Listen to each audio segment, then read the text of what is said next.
Apply करेंगे structure, union और file handling and dynamic memory allocation, ये सब कवर करने के लिए। ओके, ये पहले ये ध्यान देकर चलो, ये हार्ड नहीं है, बहुत सिंपल आज का टॉपिक है। अगर अच्छे से देखोगे तो सब कॉन्सेप्ट क्लियर हो जाएगा। ठीक है, चलो एक बार चलते हैं पहले स्ट्रक्चर में। स्ट्रक्चर स्टार्ट करने के पहले आपको पहले नॉर्मल एक बेसिक बता दूं। जैसे हम लोग के पास डेटा टाइप है, जैसे मान लो इंटीजर है, ओके, फ्लोट है, कैरेक्टर हुआ। सो ये सब जो डेटा टाइप है, डेटा टाइप प्री डिफाइंड है। Pre defined mean system data type है। ठीक है, ये क्या है, सिस्टम डेटा टाइप है। इसके बाद जो आपको मिलेगा स्ट्रक्चर,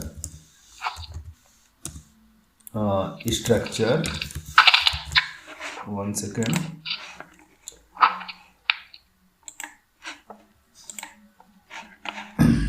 हाँ, स्ट्रक्चर और यूनियन, ये जो दोनों यहाँ पे है, ये आपका यूजर डिफाइंड डेटा टाइप है। ये क्या है, user defined data type. Okay, मतलब यूजर डिफाइंड डेटा टाइप और प्री डिफाइंड डेटा टाइप क्या डिफरेंस है।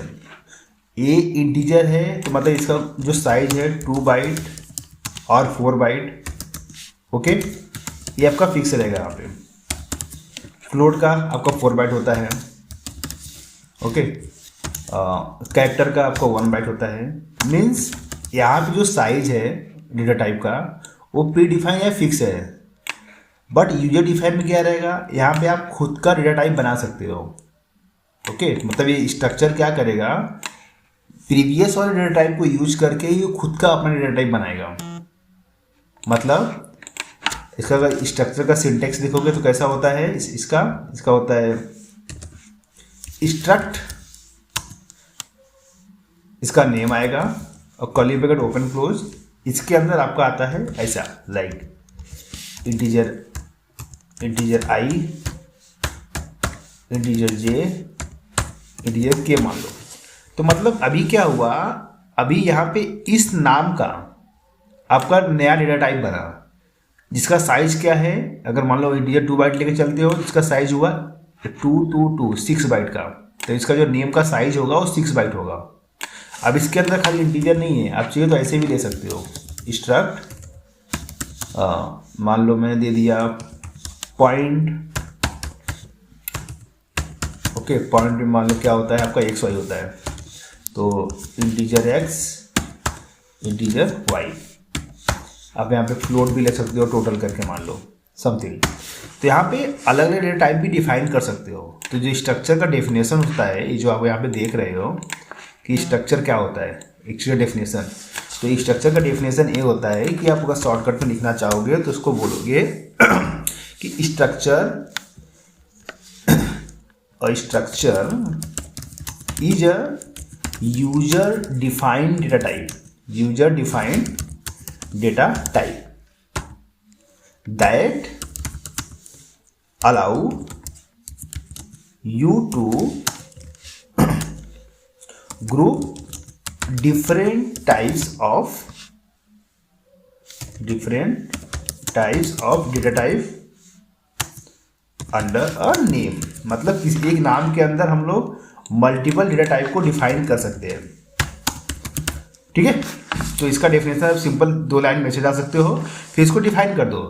इसमें जो स्ट्रक्ट कीवर्ड है, struct keyword is used to define the structure. Okay, and name is a name of structure. Okay, and curly bracket open close define the area of the structure। Simple था। तो देखो इसी को लेके हम लोग अच्छे से 4-5 पॉइंट बना लिया यहाँ पे। ठीक है, सो स्ट्रक्ट कीवर्ड आप यूज करोगे स्ट्रक्चर बनाने के लिए। पॉइंट मान लो है तो पॉइंट यहाँ पे डाल दो। पॉइंट क्या है आपका, point is the name of the structure. Okay, and इसके अंदर जो इंटीजर एक्स वाई टोटल है ये इसके मेंबर्स है, इसको मेंबर्स बोलते हैं। तो यहाँ पे ये भी बोल दो कि like x comma I comma total is a member of structure. आप कितने भी मेंबर इसके अंदर बना सकते हो। तो बट ये जो डेटा टाइप बना, इस डेटा टाइप का नाम बनेगा पॉइंट। इसका मैं कोड करके दिखाता हूँ पहले तो समझ में आएगा। तो ये क्या करता है, ये आपका एक नया डेटा टाइप बनाएगा जो डेवलपर खुद बना सकता है अपने हिसाब से, इसलिए इसको बोलते हैं यूजर डिफाइंड डेटा टाइप। ठीक है, तो इसका मैं एग्जांपल दिखाऊंगा अभी। पहले आगे क्या देख लेते हैं। आगे है give the value to members, ये आपको कोड में दिखाऊंगा। स्ट्रक्चर इनिशियलाइजर, ये भी कोड में दिखाऊंगा। एरे ऑफ स्ट्रक्चर सब कोड में दिखाता हूँ। चलो इसके बाद सब कोड ही है। तो चलो हम लोग थोड़ा कोड में चलते हैं। VS कोड ओपन करते हैं मैं। हाँ, सब क्लोज करो। इसके अंदर मैं एक फाइल लेता हूँ, है आपका यूनिट 4। ठीक है, तो नाम ही ले लेता हूँ मैं यूनिट 5.c। include studio.h। ये कोड अच्छे से देखोगे आपको समझ में आ जाएगा, बहुत सिंपल है। ठीक है, चलो यहाँ पे देखो। पहले नॉर्मल एग्जाम्पल कैसा होता है, नॉर्मल वेरिएबल का समझ लो। तो कैसे हम लोग लिखते हैं, integer i is equal to मान लो 10। तो यहाँ पे जो इंटीजर है, इंटीजर का क्या हुआ, इसका डेटा टाइप हुआ। तो हम लोग इंटीजर नाम दिए डेटा टाइप का, आई वेरिएबल हुआ, इसके अंदर वैल्यू सेट किए। ओके, अगर मैं यहाँ पे स्ट्रक्चर बनाता हूँ मान लो, तो स्ट्रक्ट मान लो पॉइंट यहाँ पे, और यहाँ पे दे दिया मैंने इंट एक्स एंड वाई। अब ध्यान देना, इसका जो बनेगा नीचे यहाँ पे, अगर डेटा टाइप में बना लिया स्ट्रक्चर का, तो अगर मैं जब यहाँ पे बनाने जाऊँगा वेरिएबल, तो इसका वेरिएबल कैसे बनेगा, ध्यान देना। इसका वेरिएबल ऐसे बनेगा नीचे। इसको बताना पड़ता है कि ये स्ट्रक्चर का पार्ट है, स्ट्रक्ट पॉइंट पी, ऐसे बनता है। तो देखो ये जो इंट था, इसके रिप्लेस में तुम्हारा पॉइंट यहाँ पे आ रहा है। ओके, तो ये जो पॉइंट है ये अभी हम लोगों ने बनाया है, इसलिए इसको क्या बोल दोगे यहाँ पे, ये आपका यूजर डिफाइंड डेटा टाइप है, यूजर डिफाइंड डेटा टाइप। तो अगर अब देखो इसमें वैल्यू कैसे सेट करोगे, इसके मेंबर क्या क्या है, इसके मेंबर x है, इसके मेंबर y है। ओके, तो यहाँ पे देखो इसको give value to a member, कैसे वैल्यू दोगे मेंबर को, यहाँ पे बोलोगे कि p.i, ये जो वेरिएबल मैंने यहाँ पे ऑब्जेक्ट डिक्लेयर किया, तो p.i मैंने 10 दिया एंड p.y इक्वल टू 20 दिया। तो अभी क्या हुआ मालूम है, इस दोनों वेरिएबल में वैल्यू सेट हो गया अभी। ठीक है, तो ये जो तरीका है, अब इसको वैल्यू इनिशियलाइज कर सकते हो, समझे। और एक ही लाइन में देना हो तो वो भी तरीका है, डायरेक्टली स्ट्रक्ट पॉइंट, मैं दूसरा वैल्यू बनाता हूँ p1 करके, डायरेक्टली इसमें ऐसे पास कर दो 10, 20। ओके, उस केस में भी A10 फर्स्ट को जाएगा, A20 सेकेंड को जाएगा, ये भी तरीका एक है। Okay, so initialize the variable, जो वैल्यू इसके मेंबर की वैल्यू सेट करना है, आप डॉट देके मेंबर को एक्सेस करो, वैल्यू सेट करो, या डायरेक्टली एक ही वेरिएबल में कॉमा करके वैल्यू पास करो, automatic sequence wise value save कर देगा। समझे। हाँ रतन बोलो।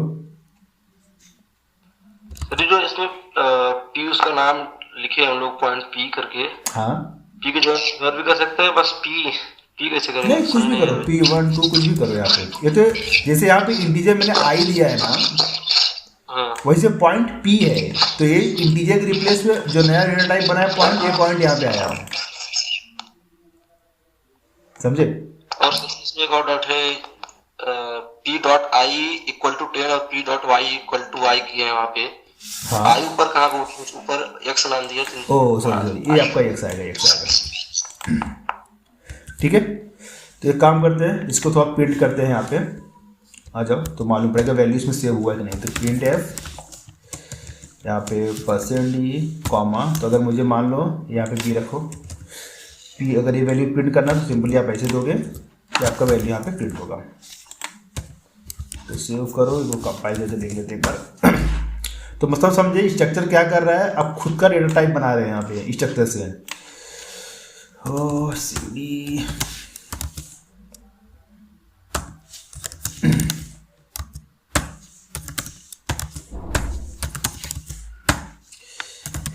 यहाँ पे gcc unit5.c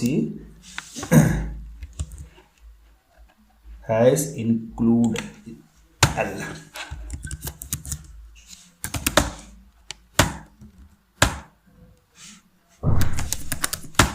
ठीक है, तो जो वैल्यू सेट था यहाँ पे इस वेरिएबल में p.x में वैल्यू यहाँ पे प्रिंट हुआ। मतलब इन शॉर्ट कैसा हुआ, हम लोगों ने खुद का डेटा टाइप बनाया, उसमें वैल्यू सेट किया, उसको जस्ट प्रिंट किया। तो इसको कैसे प्रिंट करोगे, कैसे सेट करोगे, वो सब यहाँ पे पूछ रहा है वो कि लाइक डेफिनेशन दो, giving value to members, value को मेंबर को वैल्यू कैसे दिए। नाउ स्ट्रक्चर इनिशियलाइजेशन, ये पार्ट देखो, यहाँ पे स्ट्रक्चर क्रिएट हुआ है, ये आपका स्ट्रक्चर इनिशियलाइज हो रहा है, ये सब लाइन। अब उसको इनिशियलाइज कर रहे हो, ऑब्जेक्ट बना रहे हो, तो इस लाइन को इनिशियलाइज बोलते हो। ओके, नाउ अभी देखो एरे ऑफ स्ट्रक्चर, ये क्या होता है। अगर मान लो ए पी बनाया, मतलब इसका मतलब ये हुआ कि इस पॉइंट, जैसे मान लो हम लोग यहाँ पे करते हैं ना इंटीजर i इक्वल टू, इधर आओ, जैसे होता है इंटीजर i, मैंने यहाँ पे 10 पास कर दिया। इसका मतलब क्या हुआ कि इसके अंदर मैं 10 वैल्यू सेव कर सकता हूँ, राइट। इसका मतलब ये होगा। सिमिलरली हम लोग इसको भी एरे बना सकते हैं। तो अगर मान लो मैंने ऐसे किया, पॉइंट मान लो डेटा नाम दिया मैंने, इसके अंदर मैंने कर दिया 10, तो अभी इसका मतलब ये हुआ कि एक पॉइंट का ऑब्जेक्ट 10 हुआ। तो उस केस में अगर इसको वैल्यू सेव करना तो कैसे सेव करोगे, तब उस केस में ऐसे होगा, डेटा जो 0 है इसका x इक्वल टू मान लो 10, एंड डेटा जो 0 है इसका y इज इक्वल टू 20। तो ऐसे डेटा 1 इज इक्वल टू मान लो 50। तो इसको ऐसे सेट करोगे, ऐसे एक्सेस करोगे। तो अगर एरे में कन्वर्ट करना होगा तो एरे में इसको कन्वर्ट करने के लिए यहाँ पे आपका ऐसे वैल्यू आएगा। तो इसके सामने आपका स्क्वायर ब्रैकेट आएगा। तो ये जो लाइन है यहाँ पे, ये आपका बन गया array of structure, array of structure, ये ऐसे बन गया। इसका मतलब ये होता है कि अगर स्ट्रक्चर को मुझे एरे बनाना है तो कैसे बनाओगे। क्लियर है। सो डेफिनेशन में आप यहाँ पे लिख सकते हो कि अभी यहाँ पे आप डॉट का यूज क्या कर रहे हो, इसको बोलो यहाँ पे कि डॉट, ये जो डॉट है, okay, dot operator is used to access the member of structure. तो मतलब मुझे स्ट्रक्चर के मेंबर को अगर एक्सेस करना है तो मैं क्या यूज करूँगा, डॉट यूज करूँगा। तो जो कोड देख रहे हो ना, उसी कोड को खाली एक्सप्लेन कर दो, आपका सारा डेफिनेशन सब कुछ उसी के अंदर आ जाएगा। ओके, ये क्लियर है। इसको एरे कैसे बनाना है एंड डॉट का यूज क्या है, या वैल्यू कैसे सेट हो रहा है, कैसे प्रिंट हो रहा है। हम लोग ज़्यादा कोड डीप में नहीं जाएंगे, क्योंकि डीप में जाएंगे इसमें कोड बहुत बड़ा बनते जाएगा फिर। ठीक है, अब देखो नेक्स्ट इसमें है आपका स्ट्रक्चर विद इन स्ट्रक्चर। ये क्या होता है, जैसे मान लो यहाँ पे स्ट्रक्चर मैंने पॉइंट बनाया है, ठीक है, स्ट्रक्चर क्या बनाया है, पॉइंट बनाया है। अब पॉइंट में x है, y है। वैसे मैं क्या करूँगा, मान लो मैं एक और स्ट्रक्चर बना रहा हूँ, स्ट्रक्चर रेक्टेंगल करके, रेक्टेंगल DANGLE, मान लो रेक्टेंगल आपका स्ट्रक्चर है। ठीक है, तो रेक्टेंगल में से पता है टॉप लेफ्ट है और बॉटम राइट है। एग्जांपल लो तो MS पेंट, मान लो ये रेक्टेंगल है, तो एक एक्सिस बता रहा है आपका यहाँ पे है, एक एक्सिस बता रहा है आपका यहाँ पे है। तो इसके लिए भी आपको XY चाहिए और इसके लिए भी आपको एक्स और वाई चाहिए। मतलब इन शॉर्ट अगर ये दोनों वैल्यू मुझे सेव करना है तो मेरे पास 4 वेरिएबल चाहिए। ध्यान दो, इसके लिए एक्स वाई और इसके लिए एक्स वाई, तो दोनों आपको अलग अलग करनी भी पड़ेगी। मतलब आपको ऐसे करना पड़ेगा कि integer x1, integer x2, integer y1 and integer y2। इसके रिप्लेस पे अगर ऐसे लिख दोगे कि स्ट्रक्ट पॉइंट, मान लो लेफ्ट का हो गया sorry, structure point top left हो गया, structure point top left, structure point bottom मान लो राइट हो गया। यहाँ पे थोड़ा नेमिंग अच्छा तो अच्छा लगेगा, बॉटम राइट हो गया। अब इससे क्या हुआ, ये पॉइंट क्या है, ऑलरेडी स्ट्रक्चर है, इसके पास एक्स वाई दोनों है, मतलब इस नाम के अंदर ये दोनों एक ही बार में कवर हो गया, x1 एंड y1। इस नाम के अंदर दूसरा वाला x1 और x2 हो गया, एक और हो गया, एक और हो गया। मतलब स्ट्रक्चर के अंदर आप स्ट्रक्चर बना के वेरिएबल को कम कर सकते हो, ऊपर वाला आपका इसी में रीयूज हो जाएगा फिर। तो स्ट्रक्चर के अंदर स्ट्रक्चर बनाओगे तो इसको बोलते हो नेस्टेड स्ट्रक्चर, सॉरी इसको बोल सकते हो नेस्टेड स्ट्रक्चर, स्ट्रक्चर और स्ट्रक्चर विद इन स्ट्रक्चर, और स्ट्रक्चर विद इन स्ट्रक्चर। समझे? मतलब अगर स्ट्रक्चर के अंदर स्ट्रक्चर डिक्लेयर करोगे उस टाइम पे आपका क्या बोलते हैं उसको, स्ट्रक्चर विद इन स्ट्रक्चर बोलोगे या नेस्टेड स्ट्रक्चर बोलोगे। अब यहाँ पे अगर इसमें वैल्यू सेट करना हो तो कैसे करोगे, ध्यान दो, इसमें कैसे करोगे, तब क्या करोगे, ये जो जैसे हम लोग इसका ऑब्जेक्ट बना रहे थे पॉइंट का, अब इसका ऑब्जेक्ट बनाएंगे। इसका ऑब्जेक्ट कैसे बनाएंगे, यहाँ पे ध्यान दो, इसका बनाएंगे स्ट्रक्ट रेक्टेंगल, मान लो ले लिया मैंने और रेक्टेंगल ले लिया ऐसे, और इसके अंदर कर्ली ब्रैकेट दिया। तो इसमें देखो कैसे आएगा, एक तो एक ब्रैकेट इसके लिए आएगा कॉमा एक ब्रैकेट इसके लिए आएगा। तो इसमें जब मैं दो वैल्यू पास करूंगा तो इसके एक्स वाई को जाएगा, और इसमें जब दो वैल्यू पास करूंगा मान लो तो इसके एक्स वाई को जाएगा। तो ऐसे सेट होता है इसमें। तो नेस्टेड और नेस्टेड वैल्यू को सेट करने के लिए आपको यहाँ पे ऐसे करनी पड़ेगी। समझे? क्लिक हो रहा है कुछ, कैसे काम कर रहे हैं? इसको प्रिंट कैसे कराएंगे? चलो इसको प्रिंट करते हैं अभी।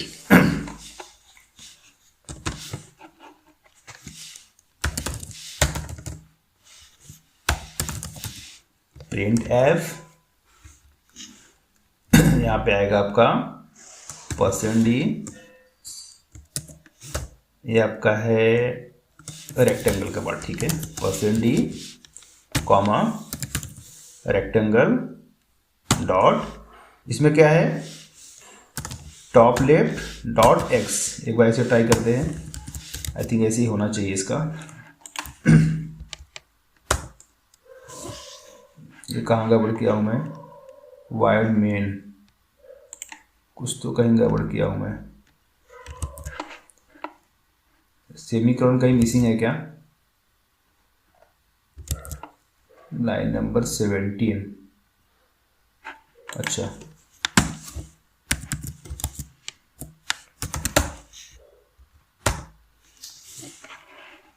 आई कॉन्फ्लिक्ट, ये यहाँ पे है,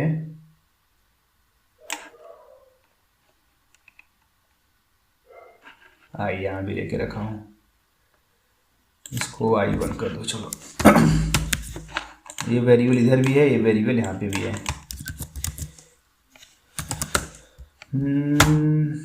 अब क्या गड़बड़ है, डेटा वन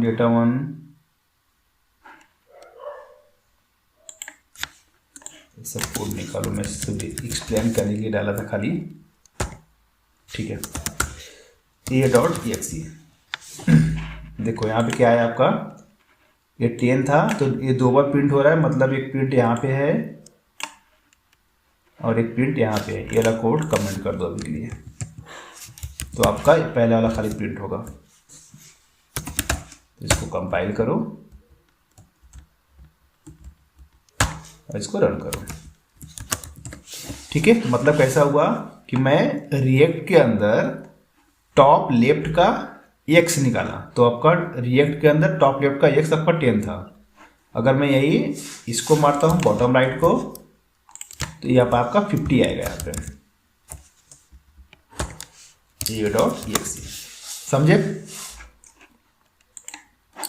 तो इसमें एक वेरिएबल को, मतलब ग्रुपिंग वेरिएबल को एक नाम के अंदर स्टोर कर रहा है, अलग अलग टाइप को एक नाम के अंदर स्टोर कर रहा है। तो एक काम स्ट्रक्चर का यही है, तो हम लोग स्ट्रक्चर में ग्रुपिंग करके एक नया डेटा टाइप बना सकते हैं। ठीक है,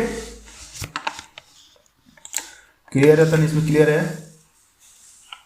यस सर। ओके, नेक्स्ट है आपका, अगर इसका साइज निकालना हुआ, साइज ऑफ स्ट्रक्चर है और एक है यूनियन डेफिनेशन। अच्छा रुको, साइज बताने से पहले यूनियन और स्ट्रक्चर में डिफरेंस क्या है वो देख लो। अभी देख लो यहाँ पे जो कोड बना है ना, एक नया प्रोग्राम है तो इसमें कंफ्यूजन होगा। स्ट्रक्ट अंडरस्कोर यूनियन .c, मैं नया फाइल लेता हूँ। ठीक है, तो इसके अंदर इंक्लूड, देखो अगर बेसिक कोड का कॉन्सेप्ट क्लियर रहेगा ना, तो जो लिखना होगा आराम से एग्जाम में लिख सकते हो, उसमें प्रॉब्लम नहीं आएगा।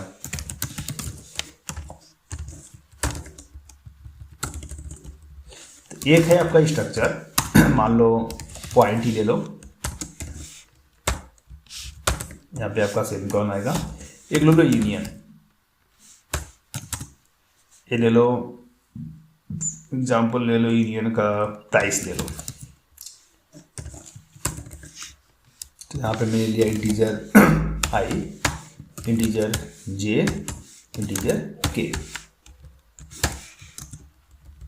यहाँ पे ले लो integer i, integer j, integer k। अब देखो मैं यहाँ पे आया,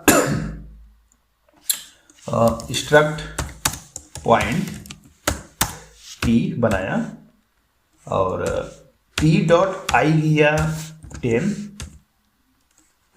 p.j किया 20, p.k किया 30। यूनियन का ऑब्जेक्ट डिक्लेयर किया, यूनियन का प्राइस है, इसको p1 लिया। Okay, p1.i is equal to 10, p1.j is equal to 20 and p1.k is equal to 30। अब मैं दोनों को प्रिंट कर रहा हूँ। पहला आपका स्ट्रक्ट का है, स्ट्रक्ट का वैल्यू है ओके, इसे %d तो आपका आएगा p.i, p.j, p.k। यहाँ पे लाइन चेंज कर दो, सेम कोड नीचे दिया, ये मैं प्रिंट कर रहा हूँ यूनियन वाला, जिसमें p1.i, p1.j and p.k। Save किया, इसको प्रिंट करते हैं। ये आपका है स्ट्रक्ट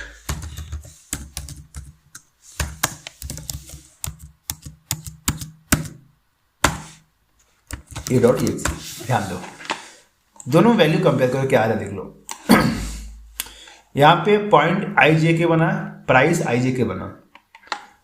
पॉइंट का ऑब्जेक्ट डिक्लेयर किया, 10, 20, 30 सेट किया, प्राइस का ऑब्जेक्ट किया 10, 20, 30 प्रिंट किया। और नीचे प्रिंट का क्या कर रहे हो, i.j.k प्रिंट हो रहा है और p का i.j.k प्रिंट हो रहा है, बट दोनों में आउटपुट का डिफरेंस देखो। इसमें जिस वेरिएबल में जो सेट है, यहाँ पे स्ट्रक्चर में वही वैल्यू आ रहा है। और यूनियन क्या करता है, यूनियन में आप कितना भी वेरिएबल दो, किसी एक में वैल्यू सेट करोगे वो वैल्यू सब में सेट हो जाएगी। मतलब अगर मैं खाली i में सेट करूंगा, ध्यान दो, बाकी दो मैं कमेंट करता हूं, i में सेट किया a.exe, तो बाकी देखो j.k में ऑटोमेटिक सेट हो जाएगा।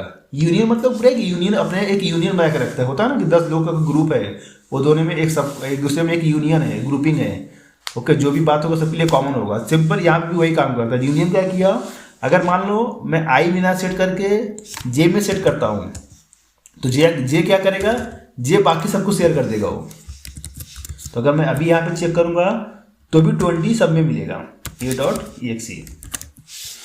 ओके, तो यूनियन क्या करता है, आपका कितना भी डेटा टाइप हो लेकिन उसका लोकेशन एक ही रहेगा। ओके, तो यहाँ पे जो इसका डेफिनेशन है, इसका डेफिनेशन क्या लिखोगे, यूनियन डेफिनेशन। तो यूनियन डेफिनेशन पे आप डाल सकते हो कि like union definition, union allow you to store different data type, okay, different data type in the same memory location. मतलब एक ही मेमोरी लोकेशन पे आपका कितना भी डेटा टाइप रहे उसका जो मेमोरी का लोकेशन रहेगा, एड्रेस रहेगा, वो एक ही रहेगा। मतलब अगर डायग्राम वाइज समझोगे तो अगर मान लो इसको डिलीट करो, अगर मैं यूनियन बनाऊँ तो यूनियन का मान लो ए आई है, ए जे है, ए के है, ठीक है। तो इसका जो एड्रेस मेमोरी में बनेगा, इसका अलग बनेगा, इसका अलग बनेगा और इसका अलग बनेगा।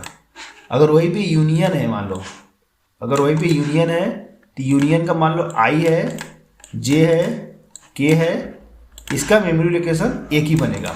तो अगर मान लो ए जो रहेगा, ए भी इधर ही से होगा, ए भी इधर ही से होगा, ए भी इधर से होगा। इसलिए जब इसको मिलता है तो यहाँ से मिलता है, इसको इधर से मिलता है और इसको यहाँ से मिलता है। समझ में आया? ये आपका स्ट्रक्चर है, ये आपका यूनियन है, ठीक है। और बाकी जो वैल्यू असाइन करने का कॉन्सेप्ट है, एक्सेस करने का, सब यूनियन जैसा ही है कि डॉट कब लगाना है, यूनियन का एरे भी बनेगा आपका, यूनियन का आप नॉर्मल वेरिएबल बना सकते हो, सब कॉमन है, ठीक है। ये क्लियर है? किसी को कुछ डाउट है इसमें पहले बताओ तो फिर आगे बताता हूँ।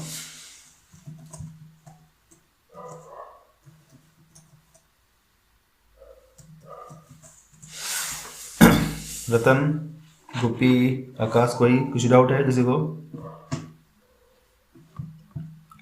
No sir. इसमें 3 वैल्यू जो हमने दिया 10, 20 और 30, हाँ, ऑटोमेटिक 30 क्यों लिया, उसमें से और 2 क्यों नहीं लिया?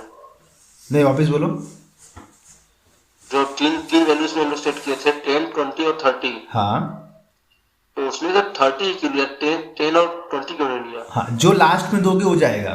जैसे मान लो अगर मेरा कोई वेरिएबल है, एग्जांपल लो, कोई वेरिएबल है इंटीजर आई ले लो, ठीक है।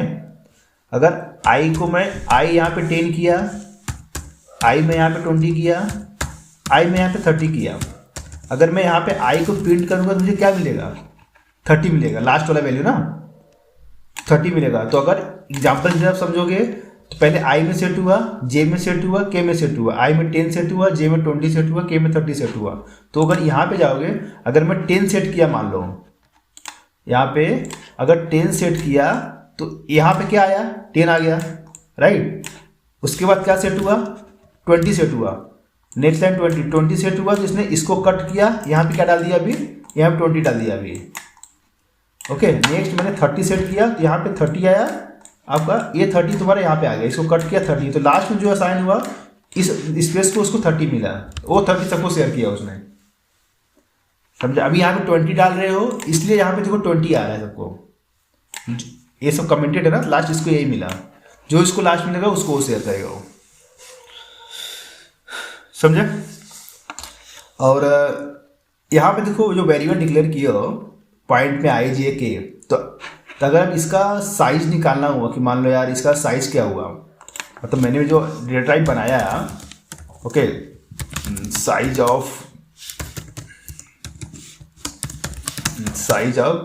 स्ट्रक्चर परसेंट डाल दिया यहाँ पे, कॉमा, तो साइज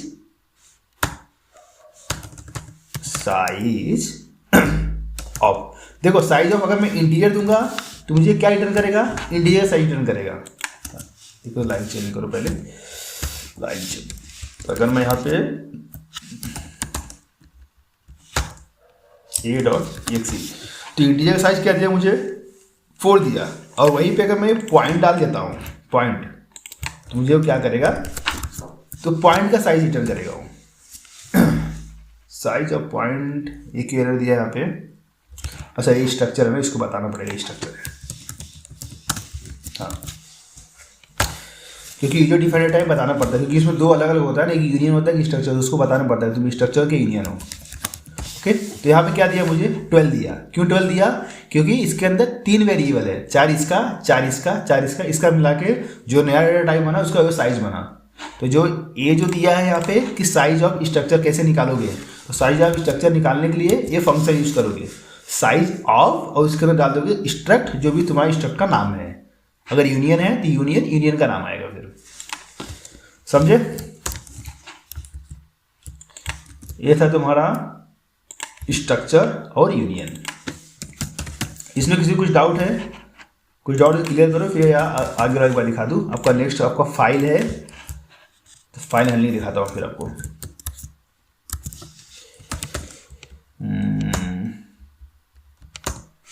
ये डॉट तो दोनों का।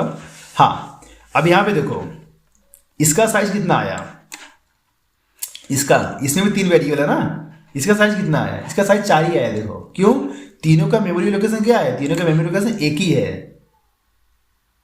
तो इसमें देखो बेनिफिट क्या हुआ कि अगर जहाँ पे कॉमन डेटा रखना है तो वहाँ पे स्ट्रक्चर मत बनाओ, वहाँ पे यूनियन बना दो। जैसे मान लो होता है ना कभी एक कोई ऐसा एक मार्केट बनाना है कि प्राइस कहीं भी चेंज हो, प्राइस सबको दिखना चाहिए। मान लो ऐसा कुछ एक मार्केट बना हुआ है, शेयर मार्केट ही ले लो, तो प्राइस कहीं भी चेंज हो पूरी एरिया में दिखना चाहिए वो प्राइस। तो सिंपली आई चेंज करे खुद को, या जे करे चेंज करे खुद करे, या के खुद को क्या करे, वो वैल्यू सबको शेयर होगा। तो उस केस में यूनियन बना, तो यूनियन में बेनिफिट भी ये होता है कि आपका मेमोरी कम खाता है वो। वहीं पे देखो अगर स्ट्रक्चर बनाए तो उसने 12 बाइट लिया, वही यूनियन बना 3 वेरिएबल से, तो उसने कितना लिया 4 बाइट ही लिया। ठीक है, ओके। तो एक काम करो, ये तो हो गया आपका स्ट्रक्चर। नेक्स्ट चलो फाइल देख लेते हैं। किसी को कुछ पूछना है स्ट्रक्चर में या फाइल में? चलो मैं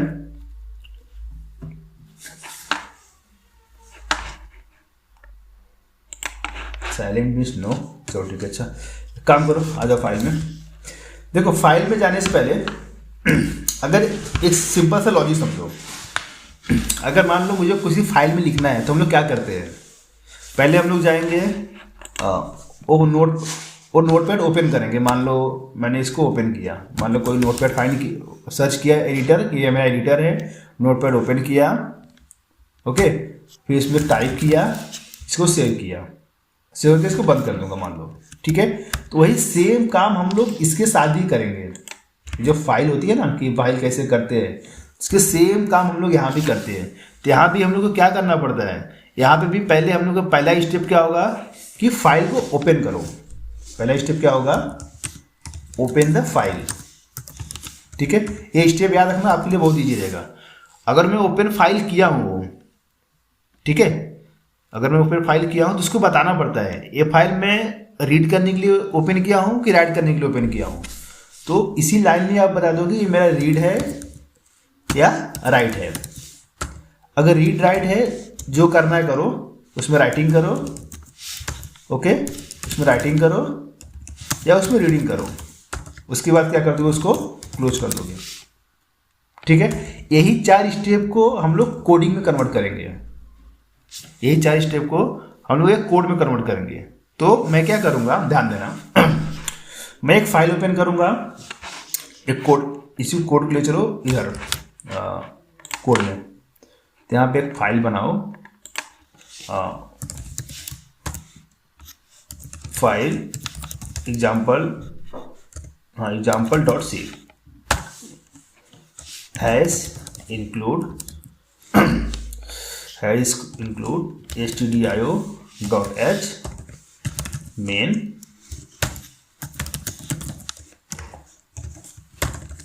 ठीक है, ये मेरा स्टेप है, इसको मैं यहाँ पे नोट करके रखता हूँ,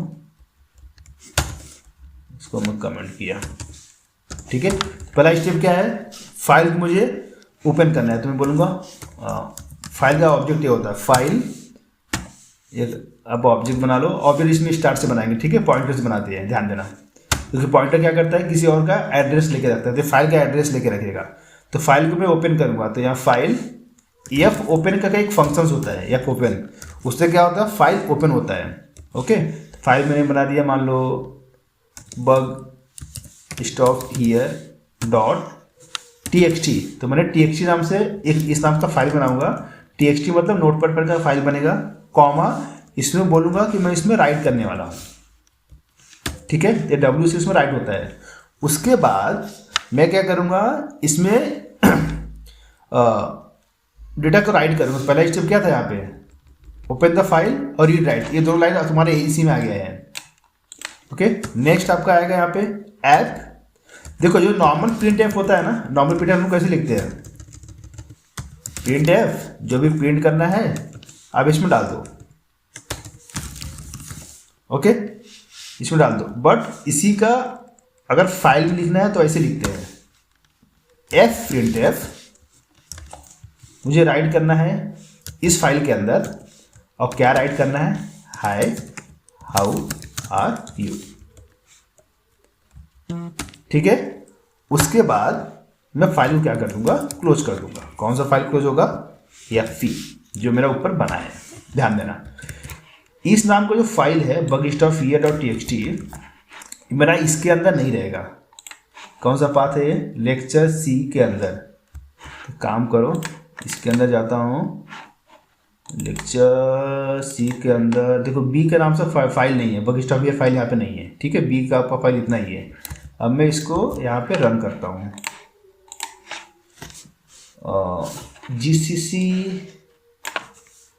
जीसीसी फाइल example.c a.exe, ये आपका रन हुआ बंद हो गया, रन हुआ बंद हुआ। अब यहाँ पे जाके देखोगे तो आपका एक फाइल बना होगा यहाँ पे, इसको रिफ्रेश करो, bug, ये देखो इधर बना है, देखो bugstuff.txt, वो आपको इधर भी मिल जाएगा, कोई पाथ ही है ना। इसको रिफ्रेश कर लो, ये देखो बना इधर। तो अगर इसको मैं ओपन करता हूँ, इसके अंदर क्या आया, हाय हाउ आर यू। ये डेटा कहाँ से आया, यहाँ से आया। ठीक है, तो यहाँ पे जो दिया एग्जाम्पल यहाँ पे like defining an opening file, closing file, input output operation, random access file. ये रैंडम एक्सेस फाइल मतलब कोई फाइल रीड करना है, इन एरर हेडिंग, ये आपका बाकी है। बट ये चारों पॉइंट आपका इसी में एक ही प्रोग्राम में सब कवर हो गया। देख लो यहाँ पे फाइल आपका ओपन हुआ, फाइल में प्रिंट हुआ एंड फाइल क्लोज हुआ। समझे, देख लो कितना छोटा सा स्टेप है और इतना इजी से तरीके से इसको समझ सकते हो आप। समझे, ये था आपका प्रिंट करने के लिए। अगर उसी को रीड करना है फाइल को, मतलब अब ये जो आउटपुट है मैं इसको कमेंट करता हूँ, ध्यान दो। अब मैं जो कोड बनाऊंगा मैं उसी फाइल में से डेटा रीड करके यहाँ पे दिखाऊंगा, यहाँ पे। तो अब मैं बना रहा हूँ रीड करने के लिए, वो ध्यान देना। तो फिर मैंने एक ऑब्जेक्ट बनाया, नाम मैं सेम देता हूँ, कंफ्यूजन ना हो इसके लिए।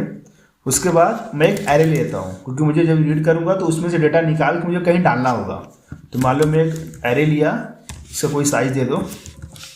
ओके, नाउ मैं क्या बोलूँगा कि fp.f ओपन, जैसे ओपन किए हो सब कुछ ऐसे ही ओपन होगा। ये जो ओपन किए हो ना सब कुछ ऐसे ही ओपन होगा।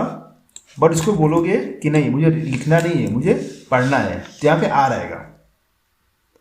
ठीक है, जैसे यहाँ पे प्रिंट एफ होता है वैसे यहाँ पे स्कैन एफ होता है, स्कैन एफ। बट यहाँ पे क्या आ जाएगा, एफ स्कैन एफ। जैसे फाइल प्रिंट के लिए क्या है, एफ, यहाँ पे क्या है, एफ स्कैन एफ। ये जो रीड होगा, रीड यहाँ से होगा, जो रीड होगा वो किस फॉर्मेट में होगा, स्ट्रिंग में होगा। और स्टोर कहाँ पे होगा, स्टोर यहाँ पे होगा। ये इसका सिंटेक्स है।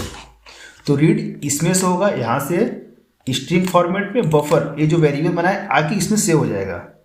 बस इतना काम हो गया।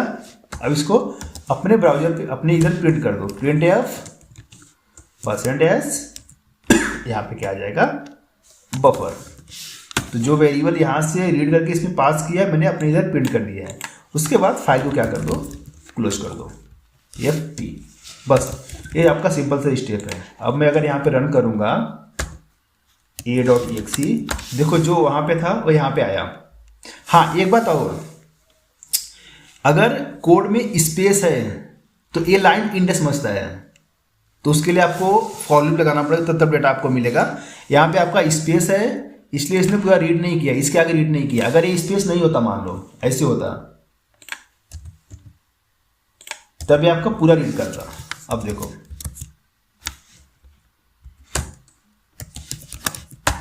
ये देखो पूरा रीड किया। तो अगर जहाँ पे स्पेस रहेगा वो इनलाइन समझ लेता है, उसके बाद वो रीड नहीं करता। उस केस में आपको लूप चलाना पड़ेगा, एक एक वर्ड रीड करके फिर प्रिंट करना पड़ेगा, तब वो प्रिंट होगा। फिर तो डीप में जाने की जरूरत नहीं है, सिंपल खाली कोड ले लो जो आपको याद रहे एटलीस्ट। ठीक है, फाइल क्लियर है सबको? बहुत छोटा सा कोड है और बड़ा छोटा सा स्टेप है, ये स्टेप याद रखो, आपको दोनों को काम देगा ये भैया। ठीक है, रतन, गोपी और कौन कौन है आज? हाँ, बहुत सिंपल कोड है। अगर ये स्टेप भी याद रखोगे तो कोड बहुत छोटा छोटा है, लाइन भी याद कर लोगे तो भी आपको याद हो जाएगा फिर। ठीक है, नेक्स्ट इसमें देखो एक आपका एक ए है एलोकेशन मेमोरी वाला। पता इसके पहले अपने कैलोक एंड मैलोक किया था, अगर उसका कोड समझ लो तो खाली उसमें यही है और कुछ है नहीं। तो कैलोक एंड मैलोक हम लोग किए थे क्या? Memory management. हाँ, तो ये जो प्रोग्राम है, ये प्रोग्राम में समझोगे तो मेमोरी मैनेजमेंट कैसे होता है। तो एक पॉइंटर बना के रन टाइम पे इसमें मेमोरी सेट किया है कि जो भी आप साइज इंटर करोगे वो साइज का एक एरे बन जाएगा। फिर काम करने के बाद यहाँ पे इसको फ्री कर देते हो। एक कंसेप्ट आपका मेमोरी मैनेजमेंट का यहाँ पे है। Allocation and re allocation. तो एलोकेशन किसको बोलोगे? एलोकेशन यहाँ पे हो रहा है ये लाइन को। ओके, और बाकी कोई कुछ नोट बनाया है, कोई पॉइंट बनाया है पूछने के लिए?